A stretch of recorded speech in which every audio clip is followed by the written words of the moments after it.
She thought her sister drowned. 13 years later, a stranger says otherwise.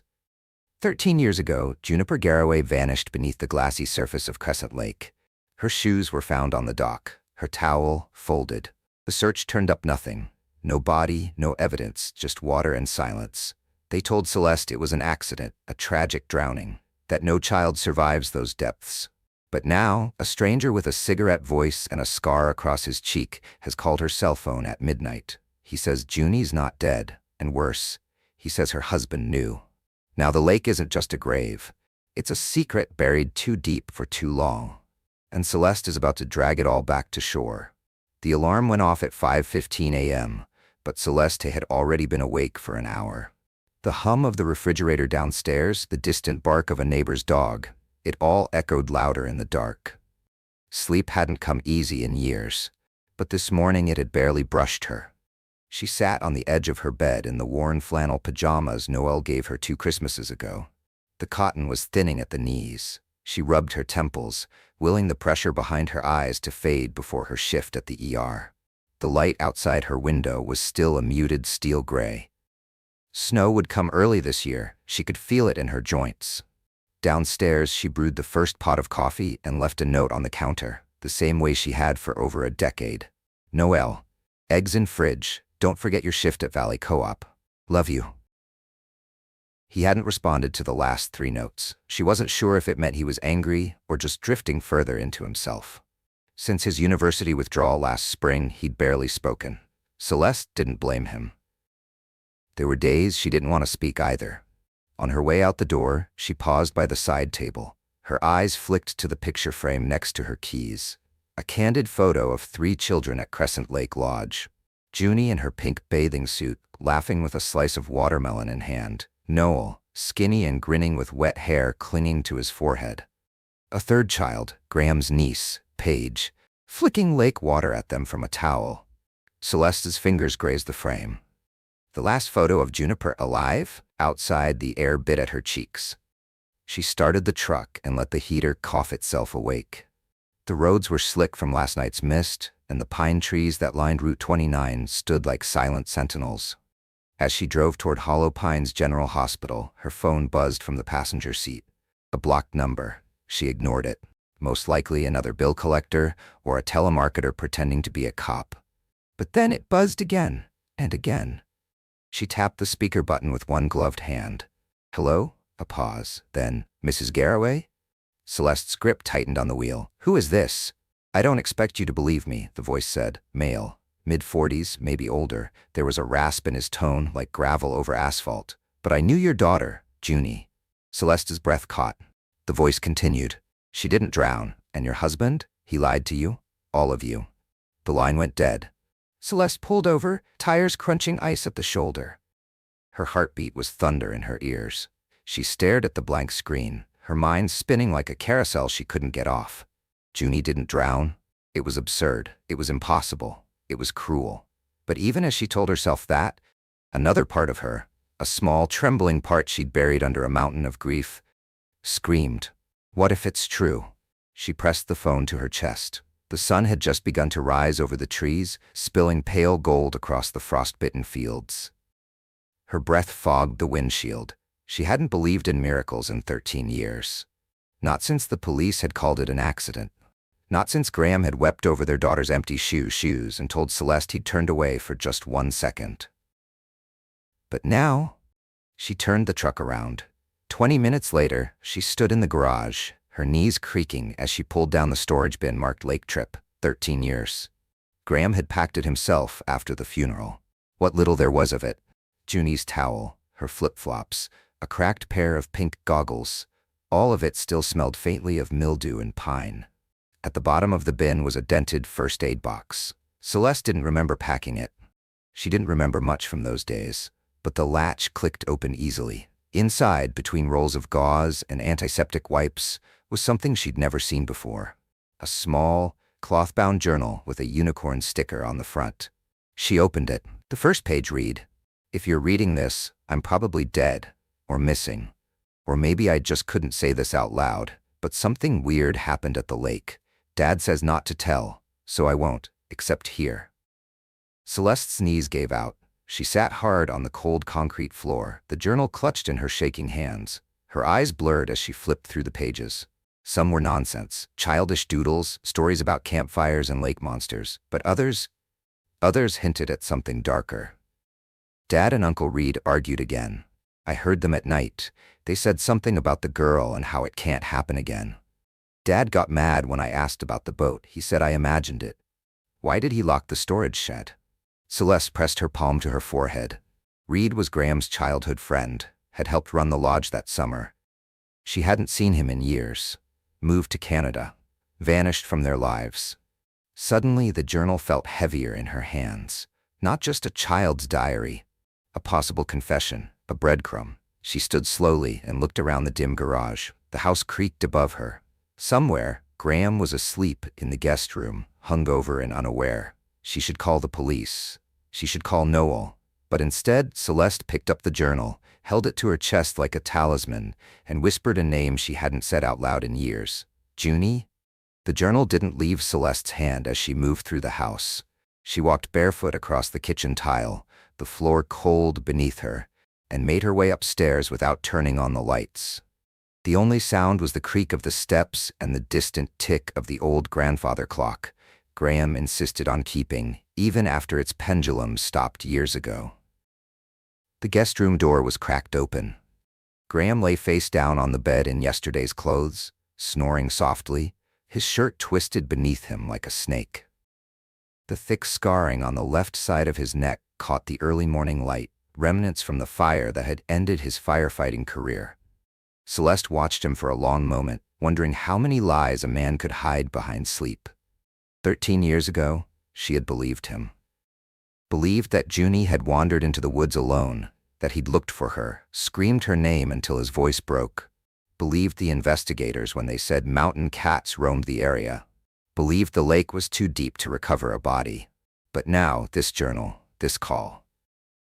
Celeste stepped back and gently closed the door. In the kitchen, Noel stood barefoot in pajama pants, filling a glass at the sink. His brown hair stuck up on one side, and his eyes were rimmed with exhaustion. "Did you come back home?" he asked, voice hoarse with sleep. She nodded. "Just something came up." Noel sipped his water. "Something with him?" "Sort of." She hesitated, then held out the journal. "Do you recognize this?" Noel took it, turning it in his hands. When he flipped open the cover and saw the unicorn sticker, something in his expression cracked. "Junie's," he whispered. "She used to make up stories in it, about fairies and space cats." Celeste nodded. "Did you ever read it?" "Never." She guarded it like it was made of gold. He paused. "Where'd you find it?" "In the old lake trip bin, hidden in a first aid box." Noel stiffened. "You went through the bin?" She narrowed her eyes. "Is that a problem?" "No, I forgot it existed. I haven't thought about any of that stuff in forever." Celeste reached for the journal again. "Well, your sister was thinking about it. A lot. And she wrote things I don't know how to explain. Things about your dad and Reed." Noel froze. "Reed?" His fingers tightened on the edge of the counter. "I thought he moved to Alberta. He disappeared the month after Junie's memorial," she said quietly. "We never questioned it." Noel looked down, jaw tightening. "I did." Celeste blinked. "What?" "I always thought." He paused, running a hand through his hair. "There was something weird about that week. Stuff Dad said. Stuff he didn't say. I was 10, Mom, but I wasn't stupid." Celeste's heart squeezed. "Why didn't you tell me?" "I tried. You weren't listening.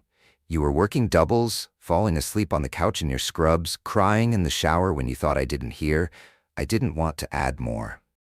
Celeste leaned against the fridge, the cool metal biting through her flannel. "Noel, someone called me this morning. Said Junie didn't drown. Said your dad lied." His face went pale. "That's not possible." "I didn't think so either. But what if? What if it is?" Noel set the glass down with a thunk. "What are you saying? That she's alive? Somewhere? That we buried an empty urn for nothing?" "I don't know. I just know I'm done pretending. If there's even a shred of truth in this." She gestured to the journal, her voice shaking. "Then I have to follow it. I need to go back to Crescent Lake." Noel stepped away from the counter.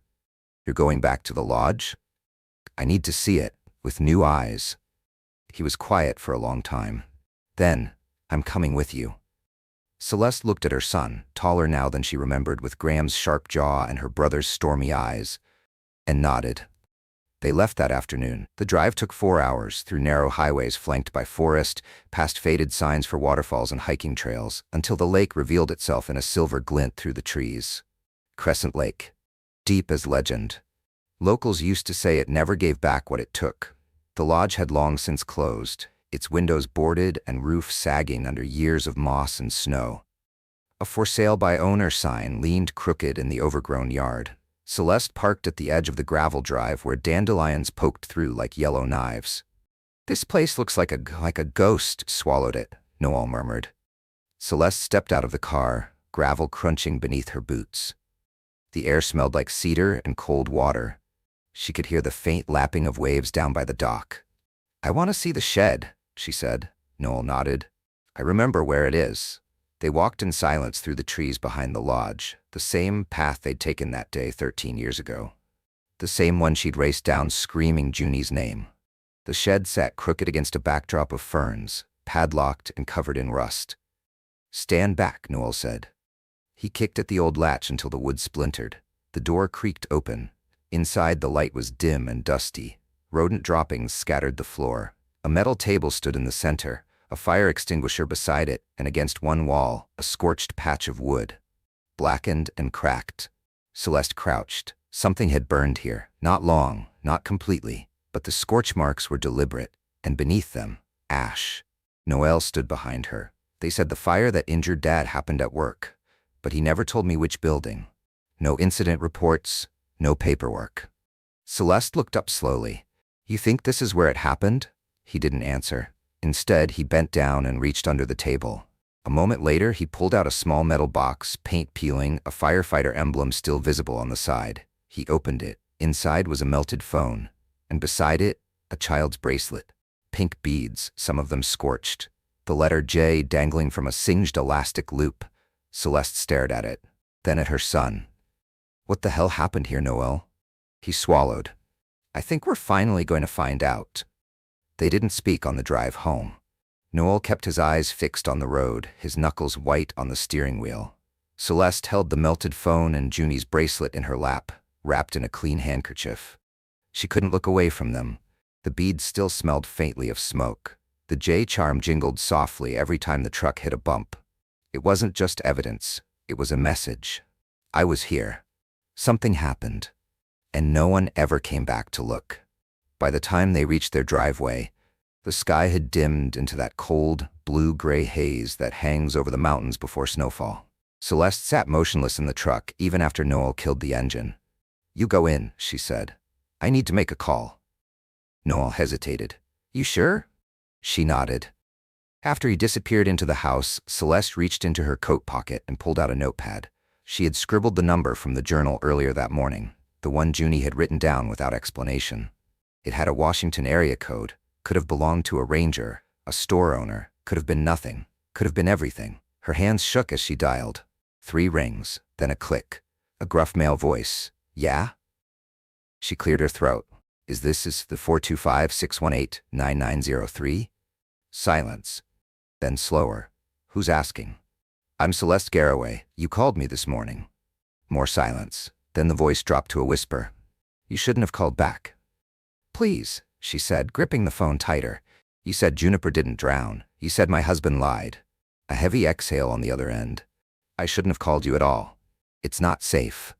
"I found her journal," Celeste pressed. "I found a bracelet in a burned shed. Tell me what you know." "Meet me," he said finally. "But not here. Not by the lake. It's watched." Celeste blinked. "By who?" "Just listen." His voice was flat now, urgent. "There's a rest stop off Route 17, mile marker 64. There's a payphone near the vending machines. Be there tomorrow, 4:15 p.m., no earlier. No later." And then the line went dead. The next day, Celeste told Noel she was heading to the pharmacy and took the long way out of town. She parked behind the rest stop's main building, tucked between 2 semi-trucks whose drivers were napping in their cabs. The air was sharp with diesel fumes and cold mist. She made her way to the side of the building, where a rusted payphone stood like a forgotten relic. She was 2 minutes early. At exactly 4:15 the phone rang. She snatched it up. "Hello?" You came, the voice said. Same man. Good. Who are you? You don't need my name, he said. But I was a ranger at Crescent Lake for 8 years. I worked the summer your daughter went missing. Celeste's breath hitched. I was off duty the night it happened, he continued. But I was in the woods the next morning. I saw something I wasn't supposed to. What did you see? A boat, he said. About 200 feet off the north dock. It wasn't listed on the lodge's manifest. Shouldn't have been there. 2 men on board. One of them looked like your husband. Celeste felt her pulse spike. Graham? I can't say for sure, the man said. But he had the same build, same walk, and he was holding something, small, wrapped in a blanket. Celeste pressed a hand to her chest. My daughter? I thought maybe it was a dog, he muttered. But then he dropped it, over the side, just like that. A chill ran through her bones. I reported it to the lodge manager, he said. And guess what happened? Nothing. 2 days later I was let go. Staff reduction, no severance, no final check. She gripped the phone tighter. Why didn't you go to the police? I did, twice. But Graham had friends in town. He was a damn hero back then. No one wanted to believe the drunk ex-ranger with a spotty record. Celeste swallowed hard.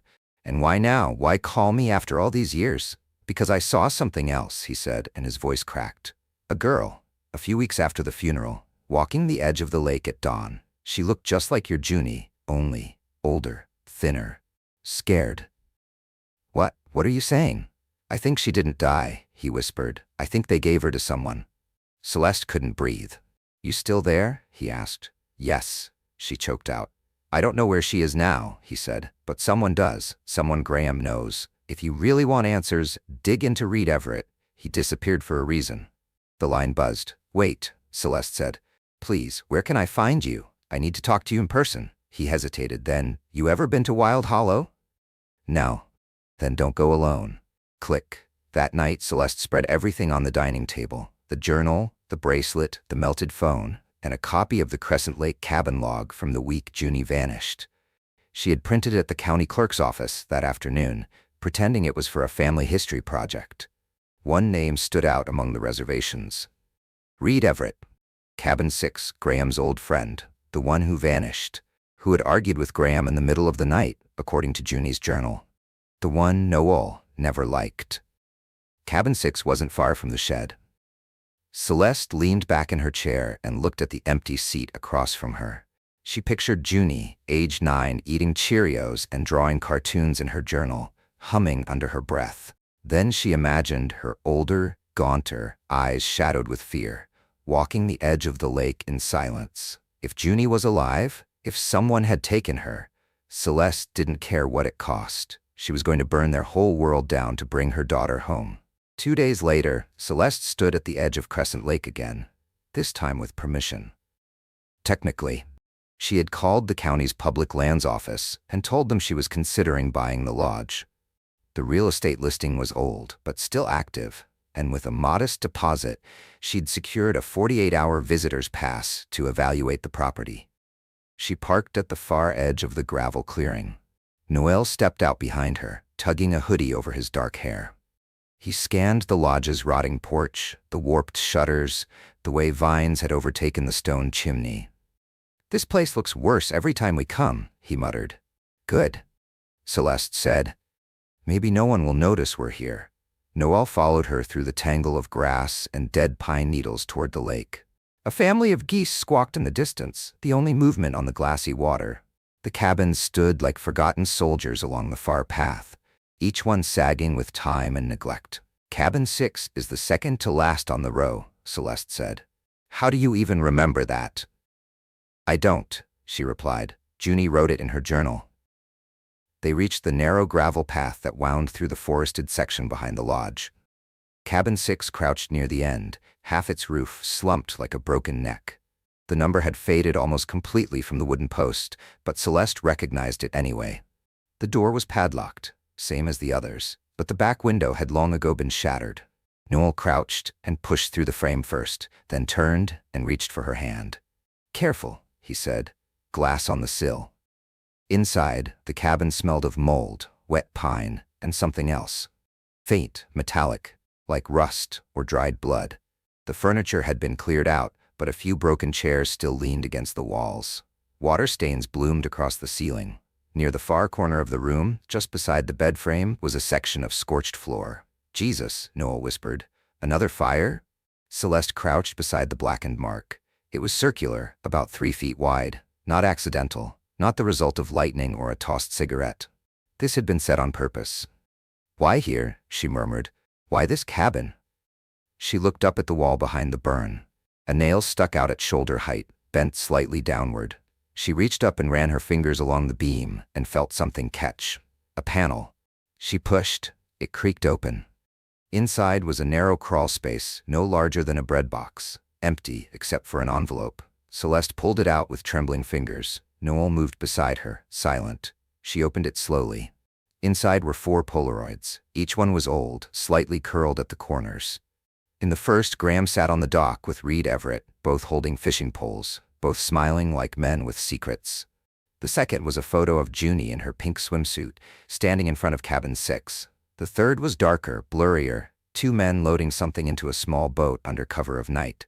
And the fourth, Celeste nearly dropped it. It was Junie. Older, maybe 12, maybe 13, hollow-eyed, hair cropped short, standing in what looked like a tiled basement, her hand gripping the edge of a steel table. "She was alive," Celeste whispered. "After." Noel stared at the image, jaw clenched. "What the hell is this? Who took these?" "I don't know, but we're not the only ones who've been here." She looked at the back of the photo. A scrawl of ink read, "Ask Reed about the overflow room. He'll understand." Noel looked up slowly. "Mom, I don't think we're just chasing a cover-up anymore." Celeste met his eyes. "I think we're chasing a crime ring." They left the cabin with the photos carefully tucked into a manila folder. Celeste didn't speak as they drove home. She couldn't. Her mind ran in loops. Reed Everett. The overflow room. Graham's fire injury. What had happened in that cabin? And what had happened to Junie? When they pulled into the driveway, Celeste froze. Graham's truck was gone. Noel noticed too. "You think he knows we're onto him?" Celeste shook her head. "He's too arrogant. He thinks we gave up years ago." They stepped inside. The air felt off. Cold. Still, on the kitchen table sat a folded piece of paper. Celeste opened it. Recognized the handwriting immediately. "Celeste, you've always been good at digging. I just never thought you'd keep digging this long. If you're smart, you'll stop. Some things at the bottom of the lake are meant to stay buried." Celeste's hand tightened around the note. Noel stared at it. "He knows." "He knows," Celeste repeated, her voice hard. "And he's scared." That night, Noel stayed downstairs, pacing like a caged animal. Celeste sat in her bedroom with the photos spread across the comforter. She stared at Junie's face. At the way her eyes didn't meet the camera. At the bruises just visible on the side of her arm. She picked up her phone. The ranger's voice from the rest stop echoed in her mind. "You want answers? Go to Wild Hollow." She searched the name, a small, off-the-grid town near the Canadian border. Population 312. Known for its abandoned mine, backwoods survivalists, and 2 disappearances in the last 5 years. Her phone buzzed. A new text from a blocked number. "I can take you to where she was, but come alone. Wild Hollow, Dock 3, tomorrow night, midnight." Celeste's pulse pounded in her ears. She typed a message to Noel. "Going to Wild Hollow, don't follow. Stay safe. If I'm not back by sunrise, tell them everything." "Mom," she hit send, then deleted the conversation. It was time to find the truth, even if it killed her. The drive to Wild Hollow felt like a descent into another country.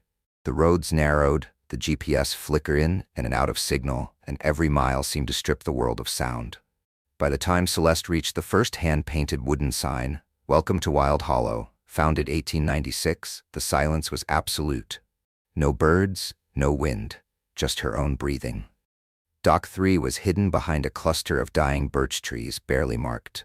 The gravel lot had space for maybe 3 cars, but only one sat there now, an old forest green Jeep with its plates obscured by mud. She parked next to it, her hand resting on the edge of her purse where she'd tucked a small pepper spray canister and Junie's Polaroid photo. The dock creaked under her boots as she walked. A low mist hung over the lake's surface like breath over glass. In the distance, a lone figure sat at the end of the dock, fishing line loose, no real intent behind it. "Mrs. Garraway," the man said without turning. She recognized the voice immediately. "The ranger." He didn't look like a man who had once worn a badge. His hair was long, tied back with a leather cord. His jacket was torn at the elbow. One side of his face bore a jagged scar that ran from his temple to his jaw. "You came alone," he said. "I always do," Celeste replied. "What's the overflow room?" He pulled the line in and turned to face her fully. "It was a nickname," he said, "for a basement space beneath the old overflow cabin, Cabin 9. Most people don't even know it existed. Built back when the lodge was expanding in the 70s, never got finished, but it was used." Celeste narrowed her eyes. "Used for what?" He hesitated. "For hiding things. People." The words didn't land right away. When they did, she felt physically ill. "There were rumors," he continued. "Staff whispers. Overflow wasn't just a structural term. It was what they called the extra guests, the ones who weren't on the books." "Are you saying my daughter was trafficked?" Her voice cracked. The man nodded once. "Not just her. Others. Not all made it out." Celeste staggered back, her body suddenly cold despite the layered coat she wore. "Why didn't you stop it?" she hissed. "Why are you only telling me this now?" "I didn't know what I was seeing then," he said. "I knew something was off, and I tried. But after I was fired, I lost everything. My reputation, my health, and they made it clear, if I kept talking, I'd lose more." They, Graham, Reed, men who owed favors to men with deeper pockets. He reached into his coat and pulled out a plastic baggie. Inside was a key, rusted, numbered number 9. "This opens the sublevel hatch beneath Cabin 9. You won't see it unless you're looking." "Why now?" Celeste asked. "Why help me?" "Because I saw your daughter," he said. 3 times, over 3 years, always near the lake, always alone. Then she vanished again. I don't know where they took her the last time, but I think she tried to get away. I think she left those photos behind, for someone. Anyone." Celeste took the key with trembling fingers. "You're not coming with me?" "They'll recognize me," he said. "You they won't expect. But if you find what I think you will, don't confront Graham alone. Promise me that." She didn't promise. She turned, key clenched in her palm, and walked back down the dock with a new destination in her mind and a fire building in her chest. Cabin 9 sat deeper in the woods, farther than any of the others. Its roof was sagging in the center, and vines crept through the cracks in the porch rail. Celeste stepped carefully over rotted planks and circled around back. It took her a minute to spot it. A square panel in the ground, half buried under pine needles and loose stones, just to the left of the cabin's rear corner. She knelt, cleared the debris, and found the rusted lock. The key slid in like it had been waiting. The hatch creaked open to reveal a wooden ladder descending into darkness. Celeste turned on her flashlight and climbed down. The air below smelled like wet earth and rust. The beam of her light flickered across stone walls, a work table, and shelves of long-abandoned tools. But it was the far wall that caught her breath. A child's mural, faded drawings of moons and stars, a unicorn, a lake, and beneath it, in small, uneven print, "Junie was here. Are you looking at Mama?" Celeste dropped to her knees. She reached out and ran her fingers across the words. Her tears came silently, sliding down her cheeks and dripping into the dirt. She had wondered so many times if Junie had died afraid, alone. But now she knew. She had been afraid. She had been alone, and she had waited. Celeste turned and scanned the room again. There were remnants, a broken cot, a water bottle, a tin lunchbox filled with wrappers and scribbled notes. She picked one up and read, "He says I'll get to go home soon. I don't believe him. The man with the red watch is the mean one. He kicks the door when I cry. I miss Noel. I miss Mama. I want to go home. Please, please." Celeste stood. She didn't feel fear anymore. She felt rage. When she emerged from the hatch and closed it behind her, the sun was nearly gone. She walked briskly back toward the gravel lot, phone in hand. She dialed Noel. He picked up on the first ring. "Mom?" "I need you to listen carefully," she said, voice steel. "I know what happened to your sister. I know what this place was, and I know your father was involved." A pause. Then, "Where are you?" "On my way back, and I need you to pack a bag." "Why?" "Because we're going to burn every lie they buried in these woods, starting with your father's." Celeste didn't go home right away. Instead, she stopped by the diner on Route 12, the one open past midnight where truckers nursed bad coffee and night shift workers tried to stay awake. She ordered a black coffee and tucked herself into the corner booth near the back, her phone beside her. the Polaroids inside her coat. Her mind was moving too fast to sit still. She had just discovered a torture room. Her daughter had lived through God knows what. Graham had known. Reed had helped, and some organization, had been moving children like Junie through Crescent Lake for years. She opened her phone. Searched Reed Everett again. Still nothing. No arrests, no address, no obituary. But one thing had changed. A real estate transaction listed under Reed D. Everett just 6 months prior for a cabin compound outside Victoria, British Columbia. The name of the company on the deed, Alba Trust Limited. She copied the address into her notes. Before she could exit the screen, her phone buzzed. Graham. She stared at the name. For one long second, she considered ignoring it, letting it ring until it bled into silence. Then she picked up. "Celeste," he said. His voice was calm, too calm. "I was wondering when you'd stop playing detective and come straight to me." She said nothing. "You think I don't know where you've been?" he continued. "You think I don't know about the little hike to Cabin 9, the journal, the photos?" "Then you know you're finished," Celeste said. Her voice surprised her. It was cold even, not a tremor in it. "You're a monster. You're going to prison." He chuckled. "Am I? Because from where I'm sitting, you're the one who broke into state property. You're the one collecting evidence without a warrant. And your son? He's the one whose fingerprints are all over the fire-damaged shed. Remember that bracelet you took? I planted that years ago, just in case." Celeste's breath caught. "You're bluffing." "Try me," Graham said. "You always were emotional. That's your weakness. Me? I plan ahead. That's why I survived the fire. That's why Reed ran and I didn't. That's why Junie—" He paused. She gripped the edge of the table. "Finish that sentence." He didn't. Instead, he lowered his voice. "She's alive, you know, or she was. I don't know anymore. These kinds of things move fast. She was never supposed to be ours. You know that, right? You were just the wrong kind of woman to raise a child like her." Celeste's blood went cold. "What the hell are you talking about?" "You should have known when she turned 4, Graham whispered. "The way she looked at you. That eerie silence. She remembered too much." Celeste's mind reeled. "What? What do you mean? Remembered what?" "Ask Reed," he said, "if you can find him before I do." The line went dead. When she returned home at 2:10 a.m., the porch light was on. Noel sat on the steps, a duffel bag at his feet. "I'm ready," he said. Celeste dropped her keys in the dish by the door. "Pack your passport." He looked up. "Canada?" She nodded. "I know where Reed went." They didn't sleep. They spent the early morning hours mapping the fastest route across the border, checking crossing times and converting US dollars to Canadian cash. Celeste printed out the real estate deed from Reed's last known transaction.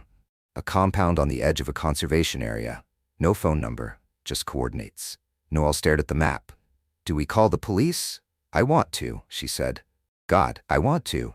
But Graham has something on them. Maybe Reed does too. Maybe they've paid enough people to keep it quiet. I don't know who to trust." "Then why go?" Noel asked. Celeste met his eyes. "Because if Junie's still alive, we have to be the ones who find her." By noon, they were over the border. They drove past the city, past the neat roads and tidy neighborhoods into the dense, rural edge of Vancouver Island. Trees crowded the highway. Road signs turned from green to yellow. Paved roads gave way to gravel. At 3:42 p.m., they found it. A dirt drive flanked by rusted gates. The cabin compound was barely visible from the road, but as they drove closer, the buildings came into view, 5 of them arranged in a half circle. No movement, no signs of life. But the main cabin's door was ajar. Celeste parked the car and reached for her flashlight. "Noel, stay here."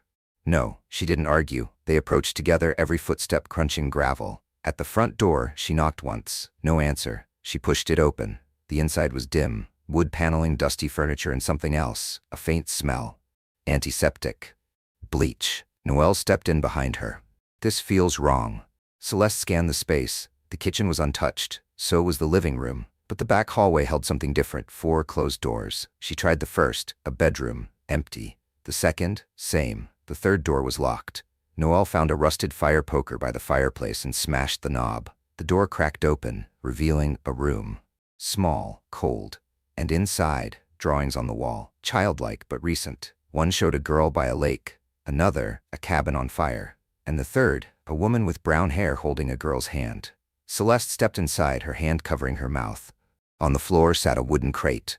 Inside it, blankets, a tin of crackers, a doll. Nothing else. She turned to Noel. She was here. He picked something up off the desk, a small carved token. On one side, on the other, hope. Celeste didn't hear the footsteps behind her, but she felt the cold edge of the gun press against her neck. "Don't scream," a voice rasped. Noel froze. "Step back," the voice continued. "Both of you." Celeste slowly turned. It wasn't Graham, it wasn't Reed. It was a woman. Older, hair buzzed close to the scalp, eyes like slate. "You're not supposed to be here," she said. "He said you'd come, but I didn't believe him." Celeste stared at the gun, then at the token still clutched in Noel's hand. "Who are you?" Celeste asked. The woman smiled, empty and terrifying.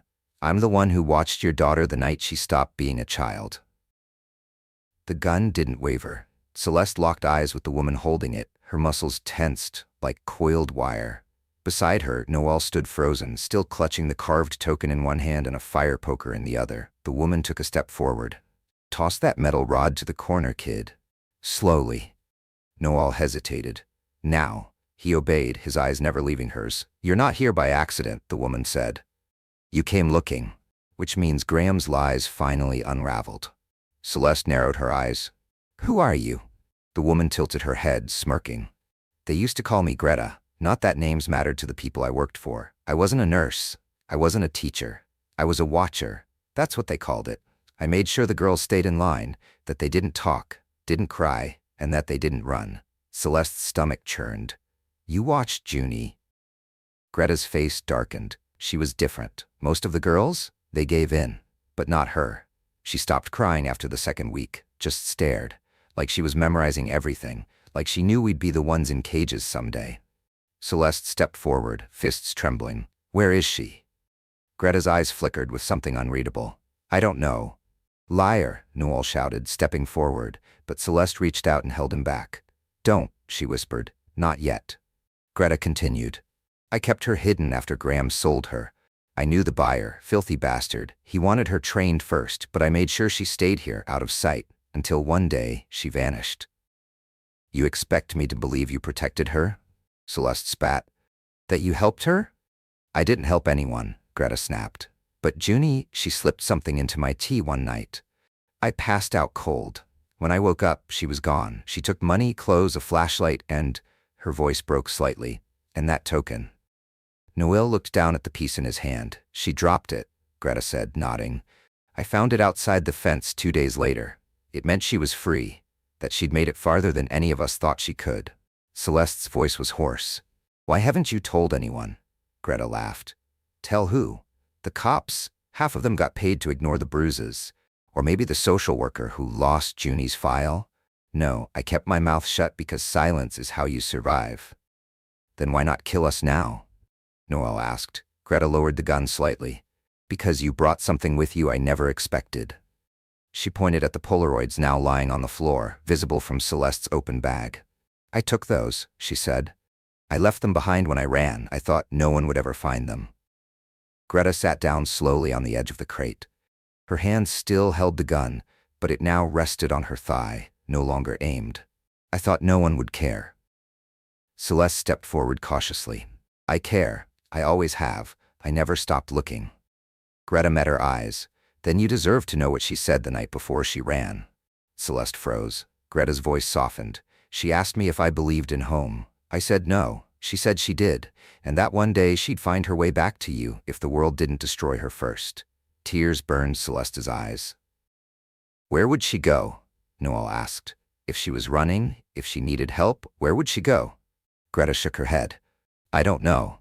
But she was smart. Smarter than we gave her credit for. There's a station near the border, decommissioned surveillance outpost from the Cold War. Junie used to stare at the map of it, said if she ever disappeared, that's where she'd go. No cameras, no patrols, just silence." Celeste pulled out her phone and opened a satellite map of the region. Noel leaned over her shoulder. "You think she's still there? After all these years?" "She had nowhere else," Greta said. "No one she could trust." "Except us," Celeste whispered. They left the cabin 30 minutes later. Greta handed Celeste the gun. "You'll need it," she said. "What about you?" Celeste asked. "I'll disappear," Greta replied. It's what I do best. They drove through the night, following the route Greta had described. The road was narrow, unpaved, and nearly erased by weather. At 2:42 a.m., they found it. An old steel gate, with barbed wire curling like thorns across the top. The fence had long since rusted open. Inside was a bunker half buried in dirt and vines. Celeste stepped out of the car, flashlight in one hand, heart hammering. "Noel," she said, "stay behind me." The front door of the bunker creaked open at her touch. The inside smelled of dust and metal. Shelving units stood like skeletons, long emptied. Her light swept across cracked tiles and collapsed desks. Then, movement, a flicker, a sound, bare feet on concrete. "Junie?" Celeste called out. Silence. "Noel," she whispered, "go back to the truck, now." But before either of them moved, a figure stepped into view from the far end of the hallway. Slim, barefoot, wrapped in a blanket like a ghost of winter. Hair matted, eyes wide. Celeste dropped the flashlight. The beam spun, hit the wall, bounced back. Junie, older, taller, but the eyes were the same. Juniper Garraway stood trembling in the doorway, her mouth parted in disbelief. "Mom?" she croaked. Celeste crossed the space in seconds. They collided with the force of memory and agony and love that refused to die. Celeste wrapped her daughter in her arms and sobbed into her shoulder. Noel stood behind them, silent tears running down his face. Junie clung to them both. "I waited," she whispered. "I know," Celeste said. "I'm here now. I found you. You're coming home." They didn't speak much on the drive back. Junie sat in the back seat, bundled in a heavy wool blanket Greta had packed for her, her frame hunched and alert. Her eyes darted every time headlights passed or a road sign flicked by. Celeste caught glimpses of her daughter in the rearview mirror. Older, thinner, but still with that same quiet intensity that used to surface when she built Lego castles for hours without a word. Noel sat in the passenger seat, watching Junie with quiet awe. She hadn't let go of his hand since they left the bunker. "Where are we going?" Junie asked finally, her voice dry with disuse. "Home," Celeste said. "But first, we're going to finish this." She didn't need to explain. They all knew what this meant. They stopped in a motel outside Clearwater for the night. Celeste made sure they parked around the back and paid in cash. Junie wouldn't sleep in the bed. She curled up in the corner near the window, blanket pulled tight, eyes never fully closed. Noel offered her his hoodie. She accepted it without a word. In the silence, Celeste powered up her laptop and began organizing the files. Photos from the hidden room, Junie's journal scans, the property records linked to Reed Everett, and audio recordings of Greta's confession, secretly captured on her phone. She knew it wouldn't be enough for the police to act, but it would be enough for the press.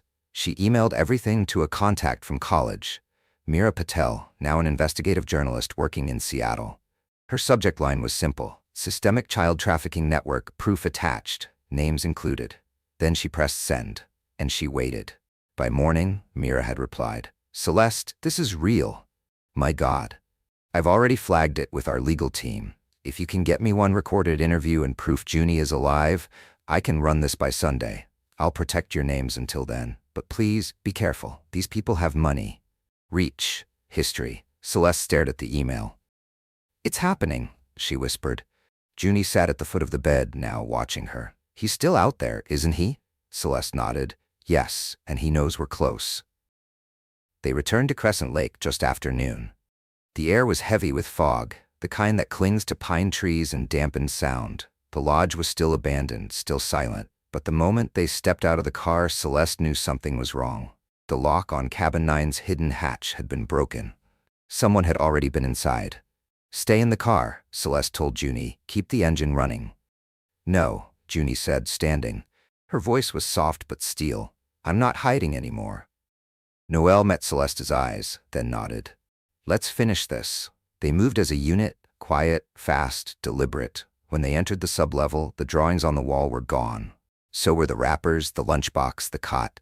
The space had been gutted, but there in the center of the room stood a single chair, and on it, a manila envelope. Celeste opened it. Inside, a photo, Graham. Sitting at a bar, laughing, a sticky note attached. "Come find me, Celeste, one last round." She exhaled slowly. "He's daring us to follow. He's taunting you." Junie corrected. "Like he always did." Celeste turned to her daughter. "Then let's remind him who taught me how to hit back." They found him that night at the Hollow Anchor, a bar on the edge of county lines, where the locals turned a blind eye and IDs meant nothing. The same bar where the ranger had once spotted Graham all those years ago, whispering with men in leather jackets and folding stacks of untraceable bills. The parking lot was almost empty. One truck, his. Celeste pulled up behind it and turned off the engine. "You two stay in the car." Junie opened the door. "No, Junie. I'm not afraid of him anymore," she said. Noel stepped out beside her. "Neither am I." Celeste nodded once, and together they walked inside. The bar was dim, reeking of old beer and deep fryer grease. Graham sat in the far booth, facing the door like he'd been waiting all night. A glass of bourbon sat untouched before him. His hair had thinned, his eyes were rimmed red. But the smirk, that smug, knowing smirk, was the same. "Well, well," he said, standing slowly. "Look who finally brought the cavalry." Junie didn't flinch. Graham's eyes flicked to her, and something in his expression faltered. "You grew up," he said almost softly. "Guess that's what time does, huh?" Junie stepped forward. "You thought I was dead. You hoped I was dead." Graham tilted his head. "Nah, just lost, like your mother." "I'm not lost anymore," she said. Graham chuckled. "So, what now? You think you can walk in here, point fingers, cry for justice? No judge is going to believe a girl with no records and a history of running. You're a ghost, Juniper." "No," Celeste said, her voice cutting through the room. "She's evidence." She stepped forward and dropped a stack of papers onto the table. Photos, maps, audio transcripts, a printed version of the email she'd sent to the press. "I've already gone public," she said. "Your story ends tonight." Graham's smile vanished. "You think this is over?" Junie's voice dropped to a whisper. "I think you are." Graham lunged suddenly, reaching into his coat. Noel moved faster. He swung a heavy flashlight from his coat pocket with both hands, slamming it into Graham's wrist with a sickening crack. The weapon, a compact pistol, clattered to the floor. Junie picked it up and aimed it directly at her father. Graham clutched his broken wrist, backing against the wall. "You won't shoot me," he said. "You're not like me." Junie stared down the barrel. "I'm nothing like you." Then she turned and handed the gun to her mother. Celeste pointed it at him and held it there until the sirens arrived. 3 cruisers arrived at the Hollow Anchor within 8 minutes. By then, Graham had slid to the floor, clutching his wrist and muttering curses through gritted teeth. The bartender had vanished. The 2 other patrons fled as soon as they heard sirens. Noel stood near the doorway, shielding Junie, while Celeste kept the pistol trained low, not pointed, but ready. "Drop the weapon, ma'am," the first officer shouted as he entered, gun drawn. Celeste held her hands up slowly and set the pistol on the floor. "We're the ones who called," she said calmly. "This man, Graham Garraway, is wanted for questioning in connection with a missing persons case, and possibly a lot more." The second officer cuffed Graham as he groaned. "Watch the wrist, damn it, it's broken." "Better broken than buried," Junie said from behind them, her voice steady. At the station, things happened fast. Graham was processed, his belongings bagged, the weapon confirmed unregistered, but it was Celeste's binder, stuffed with maps, photos, Greta's testimony, Junie's journal, and Meera Patel's press release now scheduled for publication the next morning. That shifted the room's temperature. By the time Detective Marcus Lake entered the interrogation room, his eyes were wide, not with disbelief, but with the quiet weight of someone realizing his department had missed something massive. "I read your file," he told Celeste as they sat across from each other. "I remember Junie's case, closed as an accidental drowning." "You were just a rookie then," she said. "You weren't the one who closed it. Graham's buddies were." Lake nodded. "I've reopened the file, effective immediately." Junie sat beside her mother, arms wrapped tightly across her chest. Her hair was wet from the hospital's mandatory examination, her clothes changed into clean sweats. A nurse had offered her a juice box. She hadn't touched it. "I want to give my statement," she said. Lake's expression softened. "Are you sure?" Junie nodded, and for the next 3 hours she told him everything. The cabin, the nights, the men, the silence, the escape. Celeste sat beside her, silent but present, squeezing her hand when Junie's voice faltered. Noel waited outside, pacing. At 4:47 a.m., Lake returned with 2 other officers. "We've made the call to Victoria," he said. "There's an international task force already investigating a trafficking ring linked to property outside the city. The same compound you found Junie at matches a site under active surveillance. Your evidence just cracked it wide open."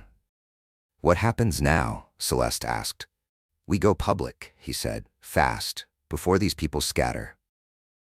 He turned to Junie. "We'll need your cooperation. You're the first verified survivor connected to this specific location. Your testimony could bring down a network that's been active for decades." Junie looked at her mother, then at Noel. Then she nodded. "Let's end it." The next 48 hours moved like a hurricane. The press conference aired the following evening. Meera Patel led with Junie's photo, flanked by Celeste and Noel, and an exclusive clip of Greta's recorded confession. The article was shared 7.3 million times in 24 hours. "Stolen Daughters, the Forgotten Network Beneath Crescent Lake," read the headline. Social media exploded. People from towns around Crescent Lake came forward with stories. Parents, cousins, former social workers. 2 other women, both in their 20s, identified themselves as survivors of the overflow cabins. One claimed she'd seen Junie once in a holding room, whispering to herself. "She kept saying, 'They'll find me,'" the woman recalled. She never stopped believing it. Within days, Reed Everett was located by Canadian authorities, hiding on a private estate. He was arrested without incident. His files, encrypted drives, ledgers, and videos, contained enough evidence to implicate nearly 24 men across Washington, Oregon, and British Columbia. Among the evidence was a single VHS tape, labeled Junie August. It had never been copied, never distributed. It showed nothing explicit, just footage of her sitting in a chair, refusing to speak even when prodded. Even when slapped, she stared into the camera, silent and defiant. It was time-stamped 4 months after her disappearance. Celeste watched it once, then smashed the tape. She didn't need to see it again. Graham Garraway was charged with conspiracy to commit human trafficking, child endangerment, unlawful imprisonment, and obstruction of justice. More charges were expected. At his arraignment, he pleaded not guilty. His lawyer claimed he was a scapegoat caught in a media storm. When asked if he had anything to say before being denied bail, he looked directly at Junie. "You think you're safe now?" he snarled. "You're nothing without me." Junie stood, her voice clear. "No, I'm everything despite you." That night, Celeste, Noel, and Junie sat in their living room, the windows open to let in the cold night air. They didn't turn on the news, didn't answer the phones. Outside, reporters camped on the sidewalk, cameras ready. Inside, they were quiet. Celeste stirred soup on the stove. Noel helped Junie brush her hair for the first time in years. No one cried. They were too tired, too hollow. But in that silence, there was peace, real, earned peace. At 11:12 p.m., Celeste stepped out onto the porch, mug in hand. She looked up at the stars, clear, sharp, as if the sky had been scrubbed clean. She didn't know what tomorrow held. There would be trials, interviews, maybe more threats. But Junie was home. The lies were over. And Celeste Garraway had burned the darkness to the ground to bring her daughter back. 2 months later, the snow came early. It dusted the rooftops, the bare trees, the once abandoned path leading down to Crescent Lake. The same lake that had swallowed 13 years of truth and finally, mercifully, given some of it back. Celeste stood at the edge of the dock, bundled in her parka, coffee in hand. She watched the ice forming thin silver veins across the water's surface. The same lake that had once marked the end of everything now looked still, cleansed. Behind her, the cabin doors had been unlocked. The state had granted Celeste and Junie access for as long as the trial was ongoing. Victim recovery grounds, the paperwork said. But this wasn't about reclaiming a crime scene. It was about healing, piece by piece. Junie moved slowly now, but she moved with purpose. She spent most mornings in the back cabin, cabin 4. Where she kept a journal of her own, along with a growing pile of books, drawings, and old cassette tapes. She wasn't ready for television. Noise still startled her. She didn't answer calls, but she'd begun talking in full sentences again, laughing sometimes. A counselor visited once a week, not a state one, someone Meera had found who specialized in trauma recovery for long-term missing persons. Junie didn't speak much during the sessions, but she stayed present. That, Celeste was told, was everything. Some days were good, others not. But Junie was safe, and that made all the difference. Noel returned to college. He'd deferred his admission a year ago, too weighed down by guilt and uncertainty. But after the arrest, after the dust began to settle, he reapplied to a new program, social work, with a minor in criminal psychology. I want to make sure no one else slips through the cracks, he'd told Celeste. He called often, checked in on his sister, asked if Celeste was sleeping, she wasn't, or eating sometimes. Each call ended the same. "We're going to be okay, Mom." And for once, she almost believed him. The trial began in early February. The courtroom was packed. The media was banned but hungry. Sketch artists captured every expression. Junie's name trended daily. Victims from all over the Northwest began to come forward. Some anonymous, some brave enough to testify. Reed Everett was extradited from Canada and took a deal in exchange for full disclosure of the network's operations, locations, and clients. His confessions spanned 11 hours. His lawyer vomited twice. He named 31 men, 6 women, 3 officers, a pastor, 2 juvenile court counselors, and Graham. Graham refused to speak. When asked if he had anything to say to his family, he smirked and said, "I never thought she'd make it out."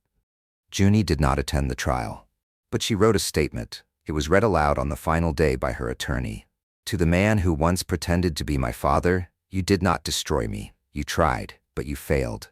What you stole from me, I took back. And what you broke, I am rebuilding. One day, I will forget the sound of your voice, but I will never forget my mother's. She kept calling, and one day I heard her, and I came home." The room was silent. The judge didn't look up as she issued the sentence, life without parole. Celeste didn't cry that day. She waited until she returned to Crescent Lake, until the firewood was stacked and the reporters had gone, and she was alone on the dock. Then she let it all fall out of her. The rage, the grief, the years she'd spent chasing shadows. And for the first time in over a decade, the tears didn't feel like a collapse. They felt like release. In spring, Junie planted her first garden. She didn't like crowds yet, didn't trust cities, but she liked the feel of dirt beneath her fingernails. Liked when Celeste brought her new gloves and tools. She grew tomatoes, lavender, carrots. She started humming again, then singing, then talking to the neighbor's dog when it wandered close. One morning, Celeste found a note on the fridge. "Gone for a walk. Be back before dinner. Don't worry. Love you." Celeste clutched the note to her chest. She didn't worry. She waited, and Junie came back. Noel returned for the summer and brought a film camera. He asked if he could interview Junie, record a short documentary for a survivor advocacy group he'd joined. Junie said no, but then she handed him her old unicorn journal. "Use the parts that matter," she said. He did. The film aired at a college festival and went viral in days. The girl who waited at the lake. It didn't show her face. It didn't need to. Her voice, calm, unwavering, carried the story. And when the credits rolled, a quote appeared on screen. "She was never lost. The world just stopped looking." 1 year later, the Crescent Lake Lodge reopened, not for vacationers, but as a healing retreat center for survivors of abduction and trafficking. Celeste was named director. Junie painted the sign by hand, and when the first girl arrived, a nervous, withdrawn 16-year-old with a habit of chewing her sleeves, Junie was the one who met her at the door. She smiled, offered her a blanket, and said, "You're safe now. Let's start over." Because Junie Garraway didn't vanish, she survived, and what was taken in silence was now returned in voice, in strength, in hope. She was home, and this time, no one would ever take her away again. The end.